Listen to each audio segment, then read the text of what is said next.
늦은 오후의 요양원은 늘 그랬듯 조용히 가라앉아 있었습니다.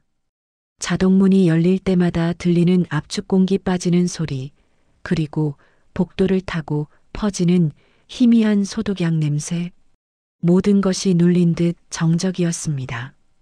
그때 간병인 한 명이 휠체어를 천천히 몰고 지나가는 모습을 가만히 바라보며 한수자 여사는 오래된 목재 의자에 앉아 창밖으로 고개를 두고 있었습니다. 유리창에 빛이 긁히듯 번져 들어와 그녀의 흰 머리칼 위를 부드럽게 스쳤습니다. 마치 그 빛이 수자의 세월을 하나씩 꺼내어 비추는 듯 했습니다. 그녀는 아주 천천히 눈을 감았다 뜨며 시간의 결이 다시 손끝에 잡히는 느낌을 되살렸습니다. 흐릿한 듯, 그러나 너무 또렷한 인생의 조각들. 18. 친구들과 기차를 타고 처음 서울을 나섰던 날이 떠올랐습니다. 창문 틈으로 들어오던 바람이 설렘처럼 뛰던 기억이었습니다. 그때는 세상이 다 자신의 것인 줄 알았습니다. 봄날의 햇살처럼 찬란했던 미래가 눈앞에 펼쳐져 있다고 믿었습니다. 29. 한밤중 갓난아기를 안고 손을 비비며 울음을 달래던 그 절박한 체온이 느껴졌습니다. 아이가 열이 나서 밤새 깨어있던 날이었습니다. 남편은 국회일로 집에 없었고 수자는 홀로 아이를 지켜야 했습니다. 작은 손이 자신의 손가락을 꽉 쥐던 감촉이 아직도 생생했습니다. 44. 남편이 국회 연단 뒤에서 원고를 흔들며 미소 짓던 순간이 기억났습니다. 사회가 세상이 그녀를 귀부인이라 불러주던 시절이었습니다. 고급 양복을 입고 명품 핸드백을 들고 사교 모임에 참석하던 날들이었습니다. 모든 사람들이 그녀에게 고개를 숙였습니다. 권력이 있었기 때문입니다. 그리고 며느리 민정이 결혼식장에서 울먹이며 절을 올리던 장면이 떠올랐습니다. 그 작은 어깨가 떨리던 이유를 그땐 몰랐었습니다. 아니, 알면서도 외면했던 것인지도 모릅니다. 민정의 부모님은 평범한 사람들이었습니다. 작은 식당을 운영하는 분들이었습니다. 수자는 그들을 구석자리에 앉혔습니다. 하객 500명 중 민정 쪽 하객은 30명 뿐이었습니다. 신랑 측이 압도적으로 많았고 화려했습니다. 민정은 그날도 울었습니다. 하지만 수자는 신경 쓰지 않았습니다. 약한 여자는 우리 집안을 지킬 수 없어. 그렇게 생각했습니다. 모든 기억이 한꺼번에 밀려왔습니다. 주마등이라기엔 너무 생생했고 꿈이라기엔 너무 날카로웠습니다. 하지만 눈을 뜨자 그녀가 있는 곳은 단출한 병실이었습니다. 침대 2개, TV 1대. 서랍장은 문짝이 반쯤 고장나 삐걱거렸고 문 앞에는 환자 이름표와 함께 적힌 문장 하나가 있었습니다. 중증 치매 환자. 그 문장 하나가 그녀의 모든 인생을 집어삼킨 셈이었습니다. 72년을 살아온 인생이 단 4글자로 축약되어 있었습니다. 국회의원의 아내. 3번의 선거를 함께 치른 동반자. 사회복지재단 이사장. 수십 개의 자선단체 후원자. 그 모든 것이 사라지고 이제 그녀는 그저 치매 환자였습니다. 수자는 천천히 손을 들어 자신의 얼굴을 만졌습니다. 주름진 피부가 손끝에 닿았습니다. 72세의 손이었습니다. 하지만 머리는 또렷했습니다. 어제 저녁 식사 메뉴를 기억했습니다. 지난주 화요일 간병인의 말투를 떠올릴 수 있었습니다. 3개월 전 며느리가 입고 온 코트 색깔까지 선명했습니다. 모든 것이 또렷했습니다. 치매 환자는 이런 것들을 기억하지 못한다. 수자는 그 사실을 알고 있었습니다. 그래서 매일 아침 거울 앞에서 연습했습니다. 멍한 표정, 초점 없는 눈빛, 천천히 흘러가는 듯한 시선, 느린 말투, 불확실한 대답, 모든 것이 연기였습니다. 하지만 그 연기가 필요했던 이유는 지난달 면회실에서 벌어진 그 말 때문이었습니다. 그날의 면회실은 평소보다 조용했습니다. 하필이면 CCTV가 점검 중이라며 꺼져 있던 날이었습니다. 벽시계만 뚝딱거리며 초침을 떼어내고 있었습니다. 수자는 며느리 민정을 보았습니다. 민정은 단정한 얼굴, 늘 예의 바른 말투를 가진 아이였습니다. 결혼한 지 15년이 지났지만 여전히 시어머니 앞에서는 조심스러웠습니다. 그러나 그날은 눈빛이 달랐습니다. 얼굴은 웃는 듯 했지만 입꼬리 아래는 굳게 다물린 분노가 배어 있었습니다. 민정은 테이블 위로 손을 포겠습니다. 손톱이 단정하게 다듬어져 있었습니다. 명품 반지가 햇빛에 반짝였습니다. 수자가 물었습니다. 민정아, 무슨 일이니? 민정은 대답하지 않았습니다. 잠시 침묵이 흘렀습니다. 그리고 민정이 아주 조용한 목소리로 고개를 숙이더니 이렇게 말했습니다. 어머니는 이제 세상에 나오지 못하실 거예요. 수자의 손등에 떨림이 번졌습니다. 손가락 끝이 차갑게 식었습니다. 민정은 말을 멈추지 않았습니다. 15년 전 그 모멸 이제는 제가 돌려드릴 차례니까요. 면회실 바닥이 갑자기 비뚤어진 것 같았습니다. 아무 소리도 들리지 않았습니다. 오직 민정의 입에서 흘러나온 15년 전이라는 단어만이 머릿속을 세차게 때렸습니다. 수자는 입술을 깨물며 목젖을 삼켰습니다. 15년 전, 집안에 있던 무언가가 뒤집히던 날이었습니다. 가재도구는 멀쩡했지만 집안의 신뢰만 무너졌던 그날이었습니다. 민정이 처음 집에 왔을 때였습니다. 수자는 며느리를 보자마자 마음에 들지 않았습니다. 평범한 집안 출신이었습니다. 대학도 지방대학이었습니다. 프랑스어도 못했고 골프도 칠 줄 몰랐습니다. 우리 집안에 어울리지 않아. 수자는 남편에게 말했습니다. 남편 한진수는 한국 굴지의 건설사 회장이었습니다. 수자 본인도 삼선 국회의원의 아내였습니다. 그런 집안의 평범한 여자라니. 하지만 아들 재욱이 고집을 부렸습니다. 엄마, 저 민정이 없으면 못 살아요. 결국 결혼은 이루어졌습니다. 하지만 수자는 민정을 며느리로 인정하지 않았습니다. 첫 만남 날 수자는 일부러 40분을 늦게 도착했습니다. 민정은 혼자 고급 한정식 집에서 기다리고 있었습니다. 작은 핸드백을 무릎에 올려놓고 계속 시계를 확인하며 앉아 있었습니다. 수자가 들어서자 민정이 황급히 일어났습니다. 어머님, 안녕하세요. 떨리는 목소리였습니다. 수자는 천천히 자리에 앉았습니다. 메뉴판도 보지 않고 주문했습니다. 코스 요리로 주세요. 민정은 가격을 보고 눈이 커졌습니다. 1인당 30만 원이었습니다. 저는 괜찮습니다. 민정이 작은 목소리로 말했습니다. 수자는 차갑게 쳐다봤습니다. 우리 집안 며느리가 될 사람이 이 정도 식사도 부담스럽다고? 민정의 얼굴이 빨개졌습니다. 죄송합니다.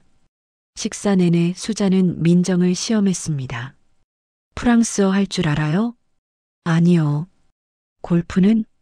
못 칩니다. 해외여행은 어디까지 가봤어요? 동남아 한 번. 수자는 실망한 표정을 감추지 않았습니다. 우리 집안 모임에서 사람들과 대화나 할 수 있겠어요? 민정은 고개를 숙였습니다. 열심히 배우겠습니다. 수자는 냅킨으로 입을 닦았습니다. 배운다고 되는 게 아니에요. 타고나는 겁니다. 그날 민정은 화장실에 가서 울었습니다.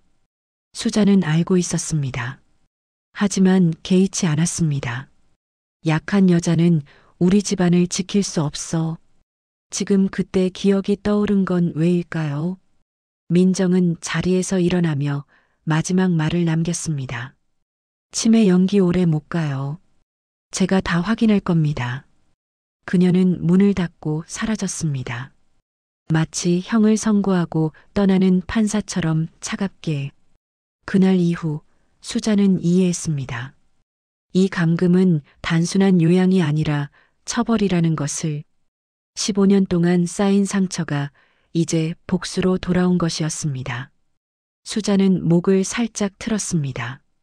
그리고 멀리서 붉은 스카프를 두른 김 기자가 책을 보는 척하며 그녀를 힐끗 바라보고 있었습니다.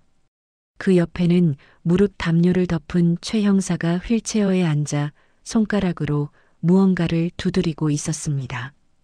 그는 평생 습관처럼 긴장을 숨기지 못할 때마다 손가락으로 리듬을 탔습니다. 두 사람은 우연히 이 요양원을 방문한 게 아니었습니다. 수자의 부탁도 아니었습니다. 그들 스스로 찾아왔습니다. 그녀가 치매가 아니라는 걸 단번에 눈치챈 사람들이었습니다. 김 기자, 30년간 정치부 기자로 일했던 사람이었습니다. 수자가 국회의원의 아내로 활동할 때 그는 청와대 출입 기자였습니다. 날카로운 질문으로 유명했던 사람이었습니다. 하지만 지금은 이곳에 있었습니다. 그 역시 가족들에 의해 치매 환자로 분류되어 이곳에 보내진 것이었습니다. 불편한 진실을 너무 많이 알았기 때문이었습니다. 최 형사, 20년간 강력계 형사로 일했던 사람이었습니다. 재벌가 비리 사건을 수사하다가 교통사고를 당했습니다. 다리를 다쳤고 기억을 잃은 척해야 살 수 있었습니다. 그래서 이곳에 왔습니다. 세 사람 모두 같은 처지였습니다. 진실을 알았기에 감금당한 사람들이었습니다. 김 기자는 수자의 눈을 보며 아주 작게 고개를 끄덕였습니다. 준비됐다는 신호처럼. 최 형사도 손가락 두드리기를 멈추고 수자를 쳐다봤습니다. 그의 눈빛에도 같은 의미가 담겨 있었습니다. 그 순간 수자는 복도 끝에서 철문 잠금 장치가 덜컹거리는 소리를 들었습니다. 평소 같으면 절대 나지 않을 소리였습니다. 요양원 직원들은 늘 7시가 지나야 그 문을 열었습니다. 그런데 오늘은 누군가가 문을 미리 열고 있었습니다. 수자의 등골을 타고 아주 미세한 전율이 흘러갔습니다. 탈출의 첫 기회였습니다. 아니, 누군가의 도움이 시작된 것이었습니다. 수자는 천천히 손목을 모아 담요 아래로 숨기며 아무도 모르게 인상을 굳혔습니다. 심장이 뛰기 시작했습니다. 3개월 동안 조용히 관찰하며 준비했던 모든 것이 지금 이 순간을 위한 것이었습니다. CCTV 사각지대, 간병인 교대 시간, 비상구 위치, 외부 연락 가능한 시간, 모든 것을 기억하고 있었습니다. 수자는 창밖을 봤습니다. 해가 지고 있었습니다. 붉은 노을이 하늘을 물들이고 있었습니다. 마치 불타오르는 것 같았습니다. 그녀는 자신도 모르게 중얼거렸습니다. 이젠 죽은 듯 있을 시간이 아니구나. 창밖의 빛이 기울고 있었습니다. 하지만 그녀의 눈빛만은 오히려 서서히 밝아지고 있었습니다. 복도 끝에서 발소리가 들렸습니다. 간병인이 아니었습니다. 더 가벼운 발소리였습니다. 누군가 조심스럽게 다가오고 있었습니다. 수자는 숨을 죽였습니다. 문이 아주 천천히 안쪽에서 밀려 열렸습니다. 그리고 그 문틈 사이로 한 사람의 얼굴이 보였습니다. 이효진, 수자의 옛 비서실장이었습니다. 15년 전 국회의원 시절 함께 일했던 사람이었습니다. 그가 손가락을 입술에 갖다 대며 조용히 하라는 신호를 보냈습니다. 수자는 천천히 고개를 끄덕였습니다. 탈출이 시작되었습니다. 저녁 식사가 끝나고 난 뒤 요양원 복도에는 스프 냄새가 얇게 깔려 있었습니다. 따뜻하지도 차갑지도 않은 특유의 잔향이 천장 조명 아래에서 미묘하게 떠다니고 있었죠. 식판들이 부딪히는 금속성 소리, 간병인들의 빠른 발걸음, 복도 틈새로 스며든 바람이 커튼을 아주 조금씩 흔들어 놓고 있었습니다. 그 소리들 사이에 한수자 여사는 묵묵히 앉아 있었습니다. 옆자리에 빈 의자 하나, 그 위에 떨어진 조명 한 줄기, 그리고 담요 아래에서 서서히 시작되는 다리 떨림이 있었습니다. 긴장이 오래 눌려 있다가 드디어 제 목을 내미는 듯한 떨림이었습니다. 수자는 스스로의 호흡을 세었습니다. 한 번, 두 번, 세 번. 숨을 들이쉬면 어딘가 깊은 데서 찬 땅에 김이 올라오는 것 같았고, 내쉬면 오래된 비밀들이 천천히 깨어나는 것만 같았습니다. 그때 김 기자가 당나무 종이 같은 노트를 꺼냈습니다. 표지는 낡아 가장자리가 말려 있었고 종이 위에 글씨는 수십 번 손가락으로 문질러진 흔적이 있었습니다. 그럼에도 글씨는 칼로 새긴 듯 또렷했습니다. 수자는 노트를 받아들었습니다. 첫 페이지를 펼치자 빼곡한 메모가 보였습니다. 민정 사동기업 비자금, 도연 결제 라인 개입 의심, 요양 등급 조작 민정주도 가능성. 단어 하나하나가 공기 속에서 형체를 가진 것처럼 날카로웠습니다. 수자가 노트를 내려다보는 동안 손끝이 미세하게 떨렸습니다. 도연, 그녀의 아들이었습니다. 15년 전 민정과 결혼한 그 아이가 이제 어느덧 40대 중반이 되었습니다. 수자는 항상 아들을 믿었습니다. 약했지만 착한 아이라고 생각했습니다. 하지만 이 노트는 다른 이야기를 하고 있었습니다. 결제 라인 개입 의심. 그 문장이 가슴을 찔렀습니다. 아들도 이 일에 연루되어 있다는 뜻이었습니다. 수자는 천천히 페이지를 넘겼습니다. 다음 페이지에는 더 구체적인 내용이 적혀 있었습니다. 한진건설 비자금 조성 내역. 2020년 3월 5억 원 민정 개인 계좌 입금. 2021년 7월 10억 원 도연명의 해외 계좌. 2022년 12월 15억 원 출처 불명. 총 금액 30억 원. 수자는 숨이 막혔습니다. 30억 원. 남편 진수가 평생 모은 회사 자금이 이렇게 빠져나갔다는 것이었습니다. 김 기자가 조심스럽게 말했습니다. 이건 제가 3개월 동안 조사한 겁니다. 옛 인맥을 동원해서요. 수자는 고개를 들어 김 기자를 봤습니다. 어떻게 이런 걸? 기자는 은퇴해도 기자입니다. 취재 본능은 죽지 않죠. 김 기자가 쓸쓸하게 웃었습니다. 그런데 여사님, 문제는 이게 다가 아니라는 겁니다. 최 형사는 작은 기침을 한 뒤 낮고 굴절된 목소리로 말을 꺼냈습니다. 탈출만 하는 건 의미 없습니다. 그의 말은 순간적으로 복도 온도를 낮춰버렸습니다. 수자가 최 형사를 쳐다봤습니다. 최 형사는 휠체어에 앉아 있었지만 눈빛만큼은 예리했습니다. 20년간 범죄자들을 추적했던 사람의 눈이었습니다. 밖으로 나가서 세상에 내보낼 증거가 없으면 여사님은 다시 끌려옵니다. 잠시 숨이 멈춘 듯한 정적이 흘렀습니다. 형사는 말끝을 짚듯이 이어갔습니다. 녹취, 문서, 금융기록, 하나라도 빠지면 역전됩니다. 수자는 주먹을 꽉 쥐었습니다. 손톱이 손바닥에 박혔습니다. 그는 옳았습니다. 단순히 요양원을 탈출한다고 해서 끝나는 게 아니었습니다. 민정과 아들은 권력을 쥐고 있었습니다. 회사 경영권, 재산 관리권, 법적 후견인 지위까지 모든 것을 가지고 있었습니다. 증거 없이 나가면 금방 다시 잡혀올 것이었습니다. 이번엔 더 깊은 곳으로 더 철저하게 감금당할 것이었습니다. 김 기자도 고개를 끄덕였습니다. 도련님 쪽은 생각보다 더 깊어요.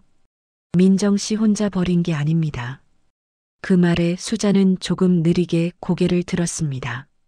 치매 환자, 기억 속이 물결처럼 흔들리는 노인. 이곳 모든 이들이 그렇게 부르는 여인이었지만 지금 그녀의 눈빛은 그 오래전 정치인의 아내였던 시절의 그것, 상황을 읽고 사람을 분류하고 판을 계산하는 눈이었습니다. 눈빛 하나가 다른 인물이 되는 순간이 있습니다. 지금이 그랬습니다. 수자가 천천히 입술을 열었습니다. 그럼 증거를 만들어야겠네요. 목소리는 조용했지만 단호했습니다. 최 형사가 물었습니다. 어떻게요? 수자는 노트를 덮었습니다. 민정이 직접 말하게 만드는 거죠. 녹음기 앞에서 김 기자가 눈을 크게 떴습니다. 그게 가능할까요? 가능하게 만들어야죠. 수자의 입가에 미세한 미소가 번졌습니다. 15년 전 내가 민정을 어떻게 대했는지 알고 계시죠? 두 사람은 고개를 끄덕였습니다. 그 상처를 건드리면 민정은 감정을 주체하지 못합니다. 그때 고백을 받아내는 거죠. 최 형사가 천천히 고개를 끄덕였습니다. 위험한 방법이지만 효과적일 수 있습니다. 수자가 천천히 입술을 여는 순간 갑자기 찰칵 문 손잡이가 돌아가는 소리가 정적을 깨고 들어왔습니다. 하얀 코트를 입은 사람이 조용히 걸어 들어왔습니다. 모두가 동시에 고개를 돌렸습니다. 민정이었습니다. 그녀의 발걸음은 힘을 주지 않은 듯 자연스러웠지만 힐이 바닥을 찍는 소리는 기묘할 만큼 맑고 단단했습니다. 딱, 딱, 딱. 그 소리가 들릴 때마다 수자의 심장이 아주 조금씩 귀 쪽으로 몰려 올라오는 것 같았습니다. 민정의 향수가 공기를 한번 잘랐습니다. 비싸고 차갑고 낯익은 향이었습니다.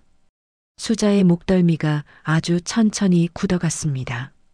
민정이 가까워질수록 공기 전체가 얇게 얼어붙는 느낌이었습니다. 조명 아래에서 그녀의 그림자가 길게 늘어졌고 그 그림자가 수자의 발끝에 닿았습니다. 그 순간 수자는 아무 이유 없이 손등이 차갑게 식는 것을 느꼈습니다. 민정이 멈춰섰습니다. 수자와 시선이 정확히 맞물렸습니다. 그리고 그녀는 아주 조용히 물었습니다. 어머니, 말끝에 얇은 비수 같은 게 얹혀 있었습니다. 아직 15년 전 그 모임을 기억하세요? 공기가 무너졌습니다. 김 기자가 숨을 들이켰고 최 형사는 손가락 두드리던 습관을 갑자기 멈춰버렸습니다. 수자는 대답을 하지 않았습니다.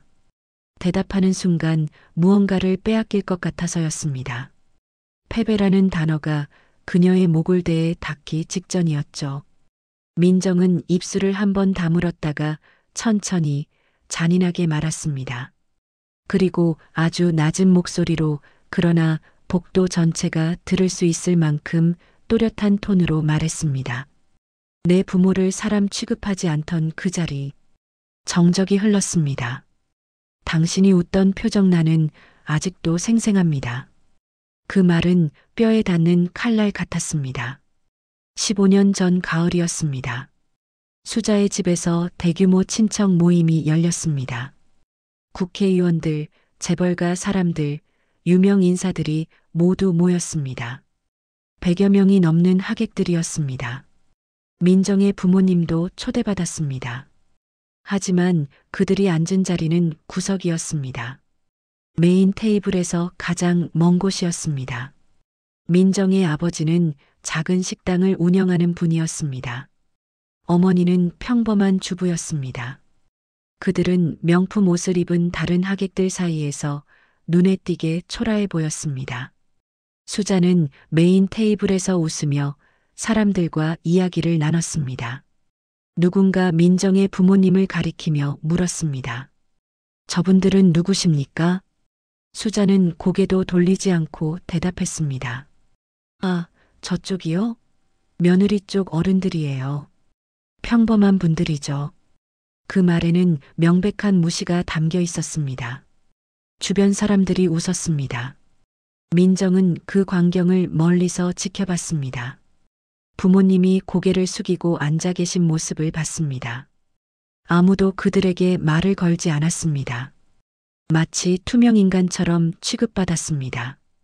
민정은 그날 화장실에 가서 한참을 울었습니다. 거울 속 자신의 얼굴이 창백했습니다. 언젠가는 반드시 그날 민정은 맹세했습니다. 복수를. 수자는 가슴 안쪽이 뜨겁게 들썩이는 것을 느꼈습니다.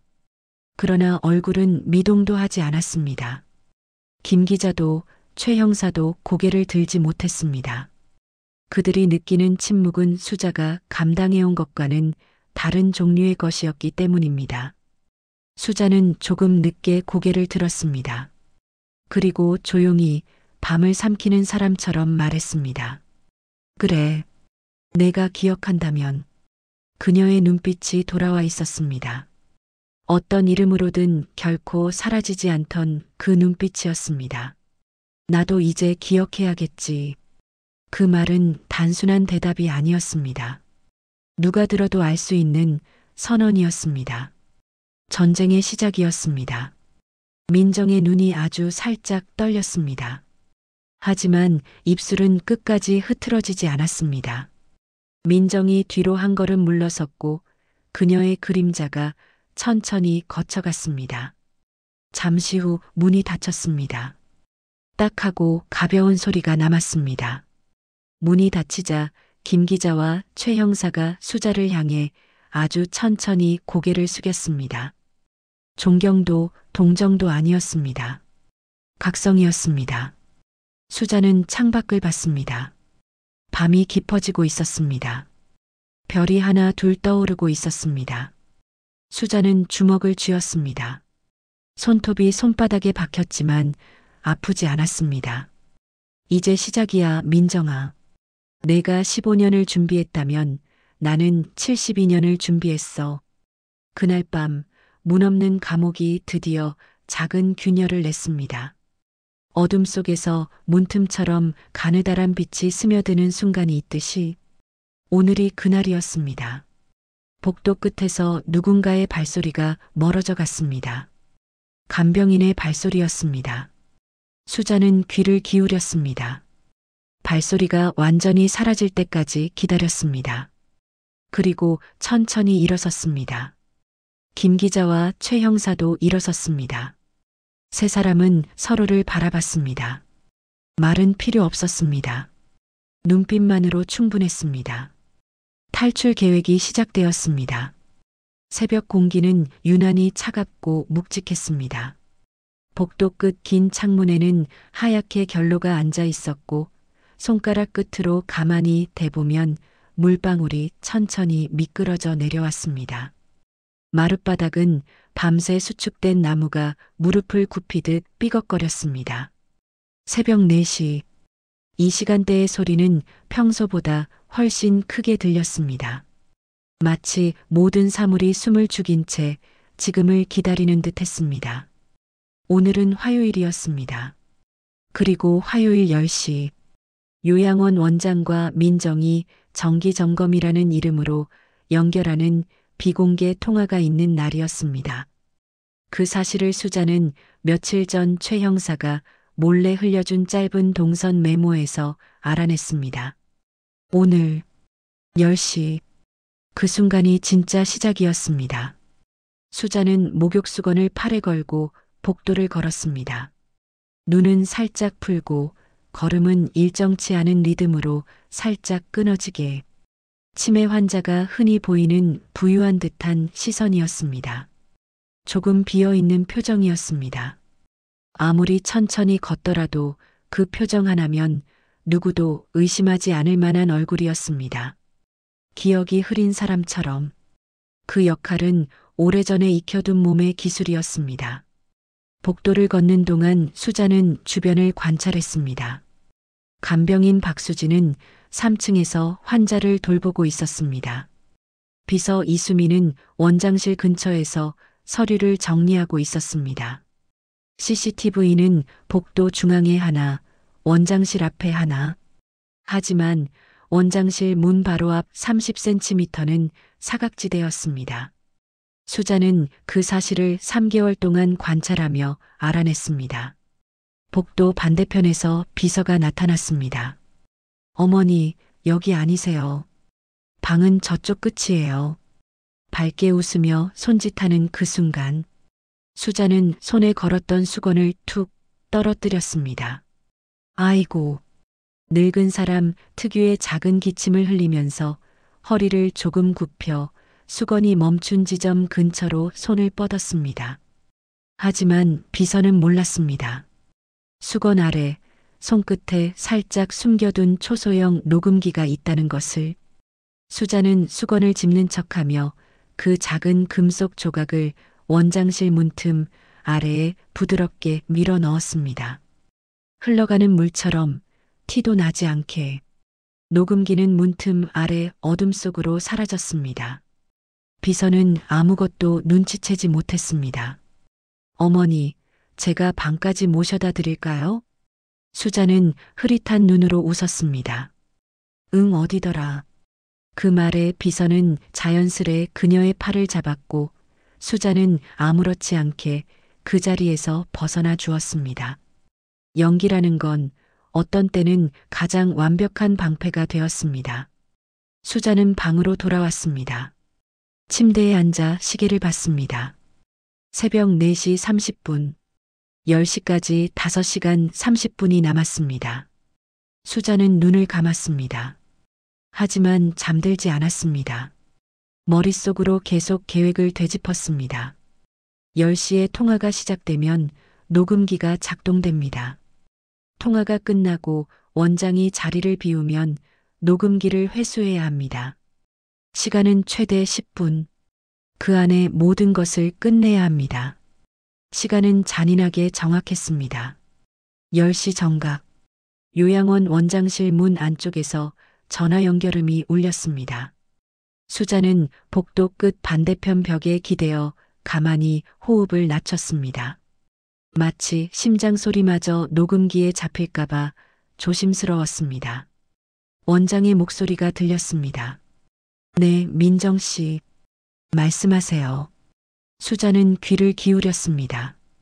하지만 문이 두꺼워 내용은 들리지 않았습니다. 다만 녹음기가 모든 것을 담고 있을 것이었습니다. 10분이 흘렀습니다. 원장실 문이 열렸습니다. 원장이 나왔습니다. 손에 서류 가방을 들고 있었습니다. 점심 먹고 올게요. 비서에게 말하고는 엘리베이터로 향했습니다. 수자는 기회를 놓치지 않았습니다. 치매 환자처럼 천천히 복도를 걸었습니다. 원장실 문 앞까지 왔습니다. 비서는 복도 반대편에서 서류를 정리하고 있었습니다. 등을 돌리고 있었습니다. 지금이었습니다. 수자는 재빨리 허리를 숙였습니다. 손을 뻗어 문틈 아래 녹음기를 찾았습니다. 손끝에 차가운 금속이 닿았습니다. 잡았습니다. 그 순간 어머니, 비서의 목소리였습니다. 수자는 순간적으로 몸을 굳혔습니다. 하지만 손에 쥔 녹음기는 놓지 않았습니다. 천천히 고개를 들었습니다. 멍한 표정을 지었습니다. 네. 비서가 다가왔습니다. 여기서 뭐 하세요? 뭘 주우셨어요? 수자는 손을 펼쳤습니다. 손바닥에는 녹음기 대신 동전 하나가 있었습니다. 아침에 미리 주머니에 넣어둔 것이었습니다. 동전이 떨어져서. 비서는 안도하며 웃었습니다. 아이고, 어머니. 그냥 두시지. 제가 주울게요. 수자는 고개를 끄덕이며 천천히 일어섰습니다. 녹음기는 이미 옷 속 주머니에 안전하게 숨겨져 있었습니다. 방으로 가실까요? 네. 수자는 비서의 부축을 받으며 복도를 걸었습니다. 하지만 가슴속에서는 심장이 미친 듯이 뛰고 있었습니다. 성공했습니다. 녹음기를 회수했습니다. 이제 내용을 확인해야 했습니다. 오후 2시, 수자는 방에 혼자 있었습니다. 옆 침대의 노인은 낮잠을 자고 있었습니다. 수자는 담요 속에서 녹음기를 꺼냈습니다. 이어폰을 꽂았습니다. 손이 떨렸습니다. 재생 버튼을 눌렀습니다. 처음에는 잡음만 들렸습니다. 그리고 목소리가 들려왔습니다. 익숙한 목소리, 차갑고 단단한 억양, 이름을 부르지 않아도 알 수 있는 목소리였습니다. 민정이었습니다. 요양 등급은 그대로 유지하세요. 그 여자 오래 묶어둘수록 좋아요. 돈은 곧 이체하게 하고. 그 순간 수자의 등줄기를 얼음가루가 흘러내리듯 식혔습니다. 그 여자, 며느리의 입에서 튀어나온 그 두 글자가 칼처럼 가슴을 찔렀습니다. 수자는 주먹을 쥐었습니다. 손톱이 손바닥에 박혔습니다. 하지만 녹음을 멈추지 않았습니다. 계속 들어야 했습니다. 이어지는 목소리가 있었습니다. 낮고 익숙한 음색이었습니다. 한 번만 들으면 평생 잊히지 않는 목소리였습니다. 도연, 그녀의 아들이었습니다. 엄마만 못 나가면 돼. 살아있어도 증언을 못하면 이긴 거야. 수자는 숨을 들이쉬는 걸 잊었습니다. 눈꺼풀이 떨리고 손등의 핏줄이 미세하게 솟았습니다. 아들이었습니다. 내 아들이었습니다. 그 아이가. 수자는 이어폰을 빼냈습니다. 더 이상 들을 수 없었습니다. 손이 떨렸습니다. 온몸이 떨렸습니다. 하지만 수자의 눈에서는 눈물이 떨어지지 않았습니다. 오늘은 울면 안 되는 날이었습니다. 그건 내일 울어야 했으니까요. 증거를 세상에 내놓은 후에 흘리는 눈물이 진짜 울음이니까요. 수자는 그 사실을 너무도 잘 알고 있었습니다. 녹음기를 다시 숨겼습니다. 담요 속 깊은 곳에, 아무도 찾을 수 없는 곳에. 이것이 무기였습니다. 15년의 상처를 증명할 무기였습니다. 그때였습니다. 복도 저편에서 힐소리가 들려왔습니다. 딱딱딱, 살점을 찍는 듯한 리듬이었습니다. 천천히, 그러나 부서질 것처럼 정확한 속도였습니다. 수자는 담요 끝을 움켜쥔 소나기가 서서히 굳어가는 걸 느꼈습니다. 문이 열렸습니다. 그리고 민정의 실루엣이 거대한 그림자처럼 복도 어둠을 밀어내며 걸어 들어왔습니다. 그녀는 조용히 서 있었습니다. 히터 바람이 뒤에서 흐르며 그녀의 코트를 살짝 흔들었습니다. 어머니, 두 글자. 그런데 칼날보다 차가웠습니다. 민정은 천천히 수자에게 다가왔습니다. 준비되셨나요? 민정의 입술이 느리고 잔인하게 올라갔습니다. 이제 제 차례니까. 수자는 민정을 쳐다봤습니다. 멍한 표정을 지었습니다. 치매 환자의 얼굴이었습니다. 하지만 눈빛 깊은 곳에서는 무언가 다른 것이 타오르고 있었습니다. 민정은 그것을 눈치채지 못했습니다. 어머니는 평생 여기 계실 거예요. 아무도 어머니를 찾지 않을 테니까요. 민정의 목소리는 차가웠습니다. 하지만 그 안에는 15년의 상처가 배어 있었습니다. 수자는 숨을 들이쉬었습니다. 그리고 그 숨을 삼키듯 아주 조금, 아주 미세하게 웃었습니다. 그 웃음은 포기나 수능의 웃음이 아니었습니다. 전쟁을 시작하는 사람이 진짜 칼집을 여는 사람들이 짓는 아주 조용한 미소였습니다. 민정은 그 미소를 보고 잠시 딱 한 번 눈꺼풀이 흔들렸습니다. 어머니? 수자는 대답하지 않았습니다. 그저 창밖을 봤습니다. 하늘이 맑았습니다. 구름 한 점 없는 푸른 하늘이었습니다. 민정은 불편한 표정을 지으며 방을 나갔습니다. 문이 닫혔습니다. 수자는 혼자 남았습니다. 손을 펼쳤습니다. 손바닥에는 동전 자국이 빨갛게 남아 있었습니다. 수자는 생각했습니다. 이 아이는 아직 모른다. 벌써 시작됐다는 걸. 녹취 파일 확보. 진실의 첫 조각이 손에 들어왔습니다. 수자는 고개를 들었습니다. 그 눈빛은 한때 국회의 연단을 지탱하던 그 강인한 눈빛 그대로였습니다. 그리고 마음속에서 단단히 중얼거렸습니다. 다음 장면은 탈출이다. 창밖으로 새 한 마리가 날아갔습니다. 자유롭게 수자는 그 새를 바라봤습니다. 곧 자신도 저렇게 날 것이었습니다. 이 감옥에서 벗어나 세상으로 날아갈 것이었습니다. 그리고 진실을 외칠 것이었습니다. 복도에서 발소리가 멀어졌습니다. 민정의 발소리였습니다. 수자는 귀를 기울였습니다. 발소리가 완전히 사라질 때까지 기다렸습니다. 그리고 담요 속에서 녹음기를 꺼내 다시 한번 확인했습니다. 재생 버튼을 눌렀습니다.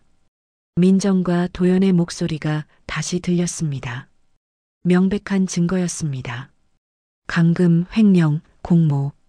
모든 것이 녹음되어 있었습니다. 수자는 녹음기를 꼭 쥐었습니다. 이것이 무기였습니다. 72년 인생의 마지막 무기였습니다. 비가 오기 시작한 것은 오후 5시 즈음이었습니다. 처음에는 창문을 간지럽히듯 가볍게 두드리던 빗방울이 시간이 조금 흐르자 낮게 숨을 들이쉬는 소리처럼 변했고 곧이어 유리창 전체를 한꺼번에 때리는 굵고 불안한 파열음으로 번졌습니다. 요양원의 오래된 유리창은 물결처럼 일렁이는 흔들림을 품고 있었고 천장에 매달린 작은 샹들리에는 눈에 보일까 말까 한 떨림을 반복했습니다. 불안이 처음 시작되는 소리는 대개 이렇게 작고 가늘었습니다. 그러다 어느 순간 몸 전체를 덮어버렸습니다. 오늘 모든 계획은 바로 이 불안이 무르익는 밤에 맞춰져 있었습니다. 김 기자는 셔츠 카라를 정리하며 긴 숨을 한번 가라앉혔습니다. 그 손끝이 미세하게 떨린 건 긴장이 아니라 이제 돌아갈 수 없다는 각성이었죠. 최 형사는 휠체어의 브레이크를 한 번 더 확실하게 잠그고 자신의 무릎 위에 덮인 담요를 매만졌습니다. 눈빛은 아무렇지 않은 듯 보였지만 그 안쪽에서는 폭풍이 몇 번이고 되돌아치고 있었습니다. 한수자 여사는 손에 천으로 감싼 작은 USB 하나를 쥐고 있었습니다. 녹취 파일의 백업이었습니다. 그녀의 현재, 그녀의 미래, 그리고 누군가의 몰락이 담겨 있는 작은 금속 조각이었습니다. 그녀는 숨을 들이켰습니다. 복도 저편 오늘 행사장이 마련된 파티홀로 시선이 향했습니다. 요양원 설립 20주년 기념 행사였습니다. 관리직, 의사, 후원 기업 인사들, 그리고 며느리 민정까지 권력의 등뼈가 되는 사람들, 이 요양원의 심장을 조여온 사람들, 모든 얼굴이 한자리에 모이는 날이었습니다. 조명이 하나둘 켜지고 스피커를 타고 음악이 흘렀습니다. 샴페인 잔이 테이블 위에서 부딪히는 소리가 유리로 된 파동처럼 살아 움직였습니다. 수자는 복도 끝에서 파티홀을 지켜봤습니다. 민정이 보였습니다. 화려한 드레스를 입고 사람들과 이야기를 나누고 있었습니다. 웃고 있었습니다. 하지만 그 웃음 뒤에는 15년의 원한이 숨어 있었습니다. 원장도 보였습니다. 턱시도를 입고 하객들에게 인사하고 있었습니다. 그도 공범이었습니다. 거짓 진단서를 쓴 사람이었습니다. 그 소리들 사이에서도 한수자 여사의 심장은 단 한 번도 흐트러지지 않고 다음 박동을 조용히 기다리고 있었습니다. 수자는 시계를 봤습니다. 오후 6시 30분. 30분 후 정전이 일어날 것이었습니다. 그것이 신호였습니다. 탈출의 신호였습니다. 최 형사는 행사장 뒤편의 좁은 복도로 들어섰습니다. 그곳은 직원들만 지나다니는 작고 숨은 통로였습니다. 복도 끝에 달린 작은 전기 패널 하나가 허옇게 빛을 내며 숨쉬고 있었습니다. 그는 손바닥을 한번 쓸어 식은 땀을 털어내고 천천히 손을 올렸습니다. 바람이 창을 치는 소리 위로 형사의 숨소리가 겹쳐졌습니다. 여기서 하나만 누르면 모든 불이 꺼집니다. 최 형사는 일주일 동안 이 패널을 관찰했습니다. 간병인들이 청소할 때 몰래 확인했습니다. 메인 스위치의 위치를 파악했습니다. 요양원은 겉으로는 찬란하게 빛나지만 그 밝음은 지나치게 허약한 기반 위에 올라선 불빛이었습니다. 부서지는데 단 한 번이면 충분했습니다. 형사는 건물 구조도를 뇌 속에서 한 장씩 다시 넘겼습니다. 경비 위치, 복도 라인, 비상구 각도, 모든 그림이 밤의 어둠 안에서 하나로 맞물렸습니다. 시계를 확인했습니다. 오후 7시, 지금이었습니다. 그리고 마침내 버튼 하나에 손끝을 붙였습니다. 촛불을 끄듯 아주 부드럽게 툭 소리는 너무도 작았지만 그 한 번의 움직임으로 세상의 빛이 꺼졌습니다. 정전이 온 순간 모든 소리가 갑자기 제 모습을 드러냈습니다. 비가 창문을 칠 때 나는 소리, 사람의 숨과 웅성거림, 술잔이 흔들리는 작은 진동, 누군가 의자에 걸려 넘어지며 내는 짧은 비명. 정전인가? 불 좀 켜주세요. 괜찮습니다. 곧 복구됩니다. 원장의 목소리가 들렸습니다. 하지만 당황한 기색이 역력했습니다.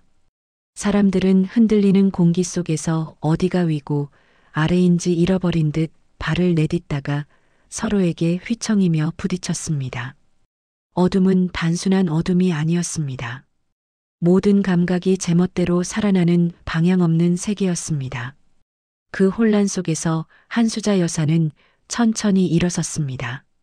7개월 동안 누구에게도 제대로 보여주지 않았던 그녀의 걸음이었습니다. 허리가 펴지고 복근이 숨을 지탱하고 무릎이 천천히 각도를 잡아 한 발을 내딛었습니다.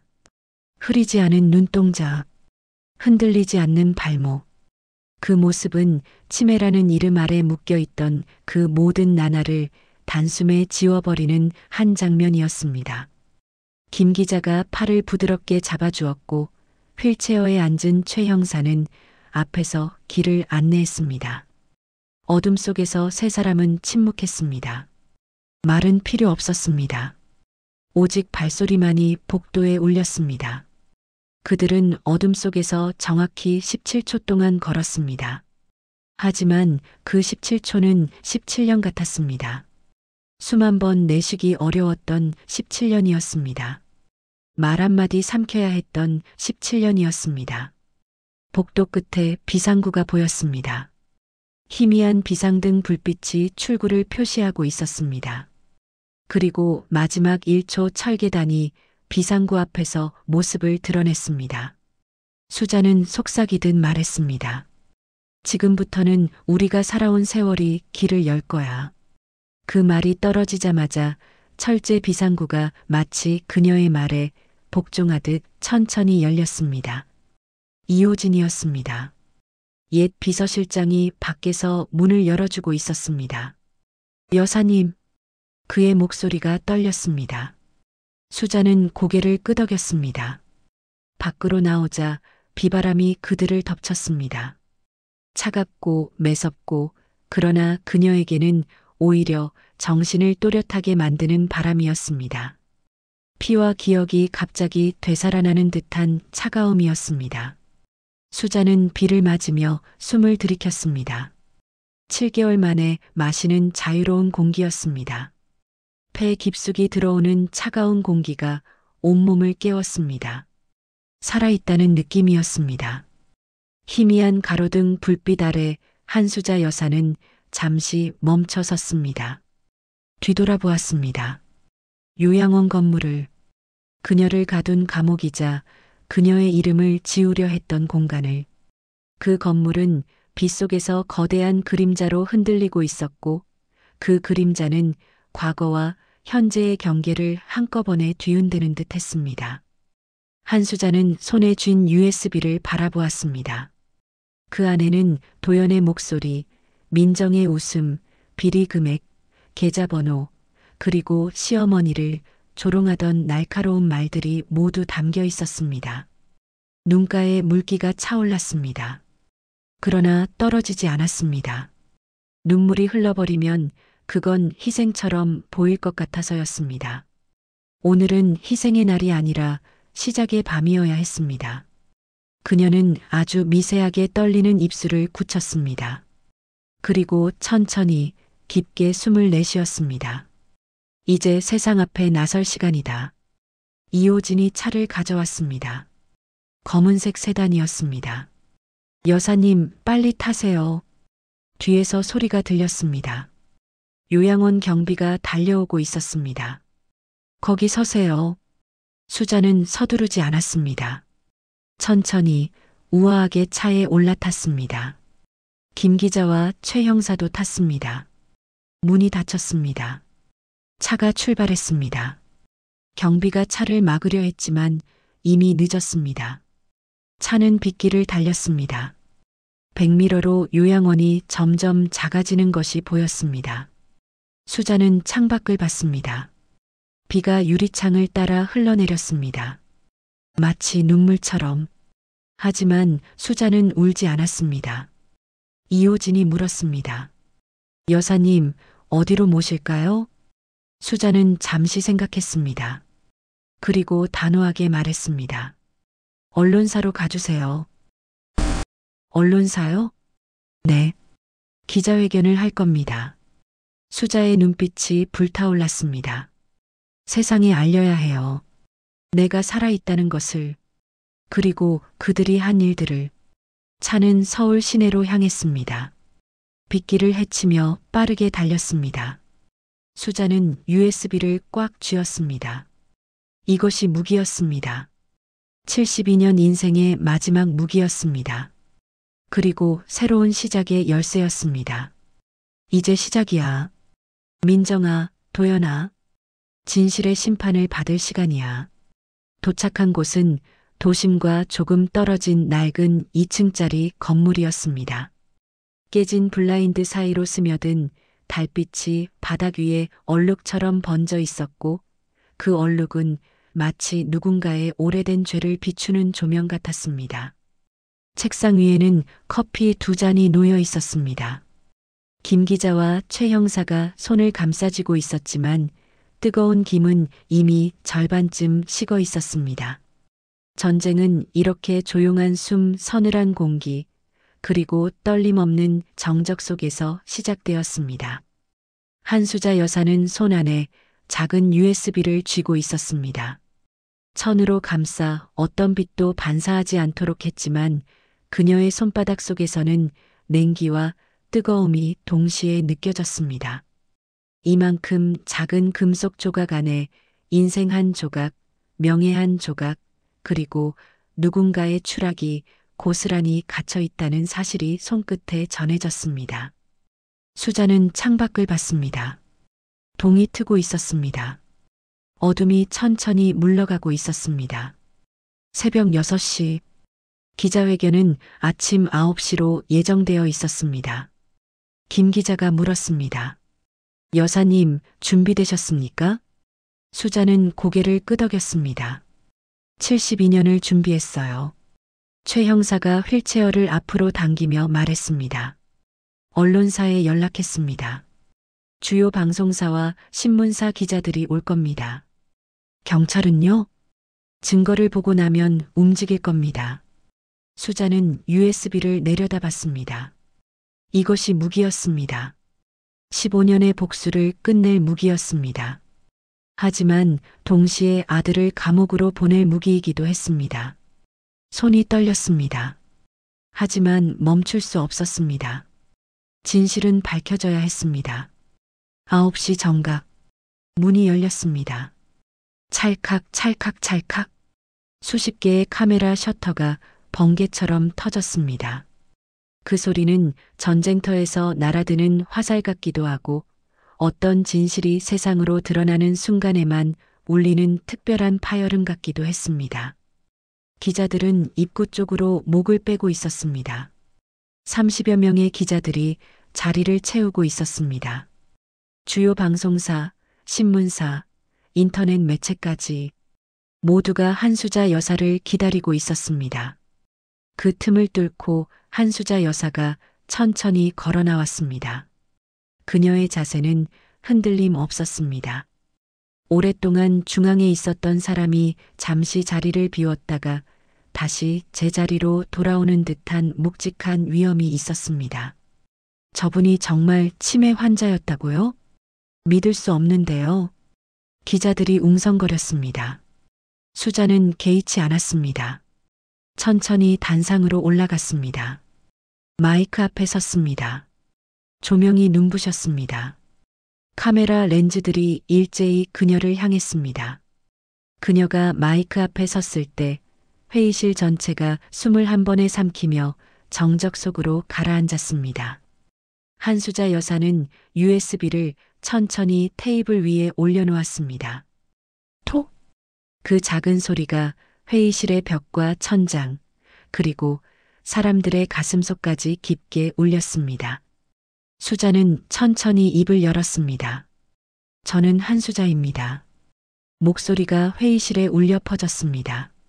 전 국회의원 한진수의 아내 한수자입니다. 플래시가 터졌습니다. 저는 지난 7개월 동안 중증 치매 환자로 요양원에 감금되어 있었습니다. 기자들이 술렁였습니다. 하지만 저는 치매가 아닙니다. 며느리와 아들이 저를 감금했습니다. 회견장이 소란스러워졌습니다. 그리고 오늘 그 증거를 공개하겠습니다. 이 안에는 내 아들과 며느리의 진실이 담겨 있습니다. 목소리는 차분했지만 단단했습니다. 수년간 억눌린 말들이 마침내 한 점의 흔들림 없이 흘러나오는 순간이었죠. 김 기자가 USB를 열었고 녹취 파일이 재생되었습니다. 스피커에서 낯익으면서도 돌이킬 수 없는 목소리가 흘렀습니다.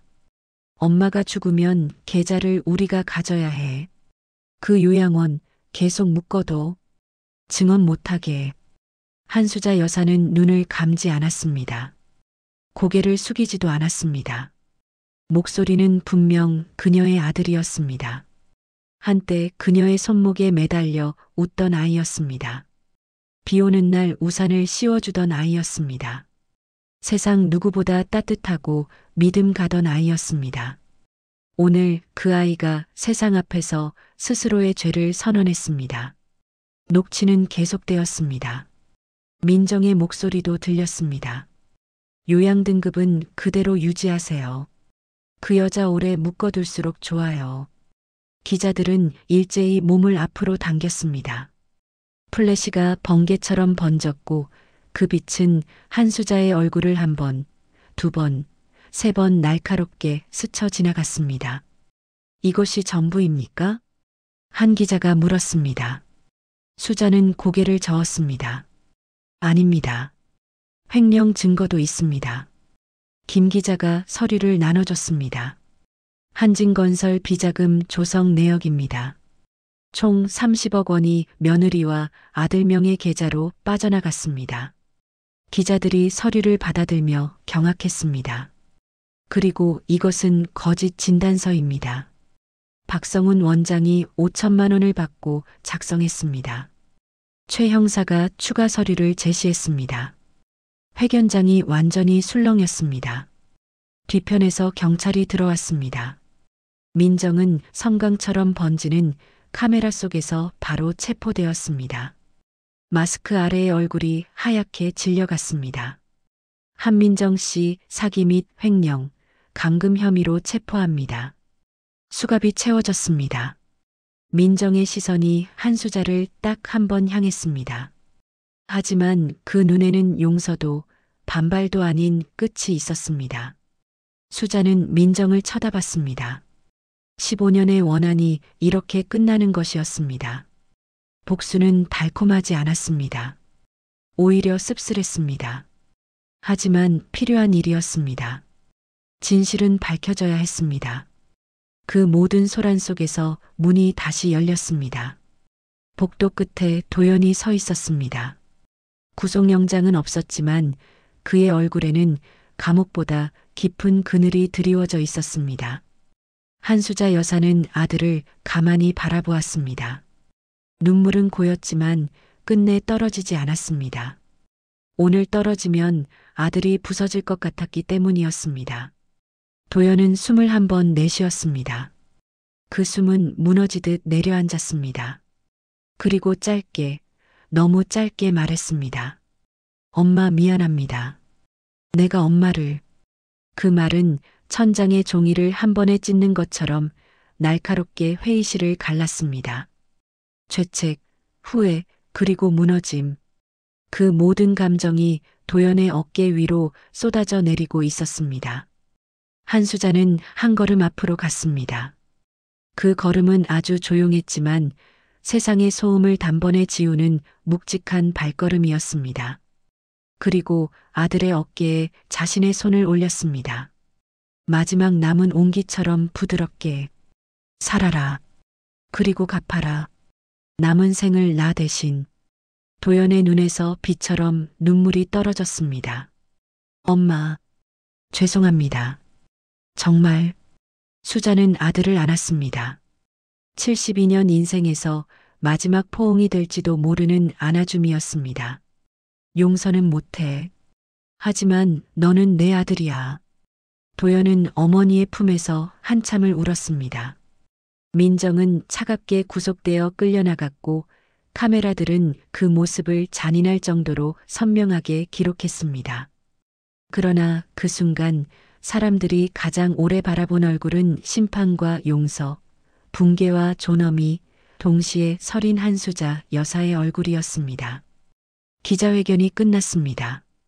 5년 후, 그날 이후 한수자 여사는 다시 조용한 일상으로 돌아갔습니다.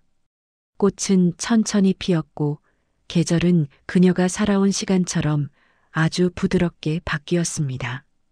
민정은 징역 7년을 선고받았습니다. 현재 교도소에서 복역 중이었습니다. 도연은 회사에서 해고되었습니다. 모든 재산을 압류당했습니다.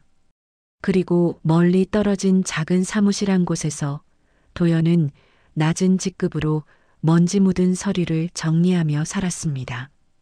그는 단 하루도 빠짐없이 어머니에게 편지를 썼습니다. 편지는 답장 없는 채로 그녀의 서랍에 쌓여갔습니다. 수자는 편지를 읽지 않았습니다. 아직 아들을 용서할 수 없었습니다. 하지만 버리지도 않았습니다. 언젠가는 읽을 날이 올 것이었습니다. 그러던 어느 봄날 한수자 여사는 그중 한 장을 천천히 열었습니다. 달빛처럼 고요한 글씨였습니다. 아들의 손이 떨린 흔적이 종이결을 따라 남아 있었습니다. 엄마, 저는 아직 살아 있습니다. 이 생 전체를 속죄하는 데 쓰겠습니다. 수자는 편지를 가슴에 안았습니다. 눈물이 흘렀습니다. 5년 동안 참았던 눈물이었습니다. 그녀는 창밖을 바라보았습니다. 벚꽃이 흩날리고 있었고 그 꽃잎은 떨어지는 순간에도 따뜻했습니다. 봄바람이 불어왔습니다. 창문이 살짝 열려 있었습니다. 바람이 편지를 살짝 흔들었습니다. 수자는 펜을 들었습니다. 답장을 쓰기 시작했습니다. 도연아, 엄마는 아직도 화가 나. 하지만 너를 포기하지 않을게. 편지를 봉투에 넣었습니다. 우표를 붙였습니다. 내일 아침 붙일 것이었습니다. 오늘은 눈물이 조금 떨어져도 괜찮은 날이었습니다. 수자는 거울을 봤습니다. 77세의 얼굴이었습니다. 주름이 깊었습니다. 하지만 눈빛만큼은 살아있었습니다. 나는 이겼어. 거울 속 자신에게 말했습니다. 진실로. 창밖으로 새 한 마리가 날아갔습니다.